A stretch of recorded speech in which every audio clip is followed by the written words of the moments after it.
आज के दिन की शुरुआत कुछ ऐसी होती है। मेरी बुआ और मेरी छोटी वाली बहन हॉस्पिटल आ रहे थे आज चेकअप कराने के लिए। बुआ का भाई बहुत टाइम से चेकअप पेंडिंग रह रहा था, तो यहाँ मैं ओपीडी कार्ड बनाने के लिए खड़ी हो जाती हूँ और इतने में दूसरा काउंटर खाली हो जाता है, मैं वहाँ पहुँच जाती हूँ।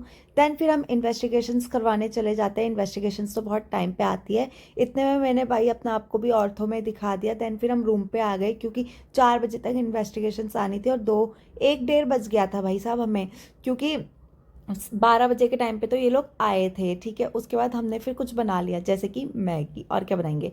फिर हम डॉक्टर को दिखाने चले गए, रिजल्ट आ गया था। देन फिर मैंने कहा अब चलो भाई, अब तुम्हें भी रवाना करते हैं। तो मैं इन्हें छोड़ने जा रही थी क्योंकि इन्हें यहाँ का कोई आइडिया नहीं था कि कहाँ से कैसे बस मिलनी है। देन फिर हम ऑटो में बैठ गए, ऑटो में हम हंसी मजाक कर रहे थे। उसके बाद भाई इन्होंने मुझे पलट के देखा नहीं भाई, सीधे बस में बैठ गए और निकल गए। फिर मैं वहाँ से आते हुए मैंने कुछ फ्रूट्स वगैरह ले लिए क्योंकि भाई बहुत थकान सी लग रही थी, मेरी नाइट शिफ्ट भी थी। देन फिर हमने कुछ फ्रूट्स, हमने नहीं मैंने फ्रूट्स वगैरह खा लिए। उसके बाद फिर मैं सोच रही थी भाई आज तो बहुत थकान हो गई और पता नहीं ये लोग पहुँचे भी होंगे नहीं पहुँचे होंगे। मेरी छोटी वाली बहन फ़ोन भी नहीं उठा रही थी। हॉस्पिटल में ऐसे किसी को दिखाने जाओ ना भाई, पता नहीं क्यों इतनी थकान लग जाती है, चाहे 1 घंटे का काम हो 2 घंटे का काम हो।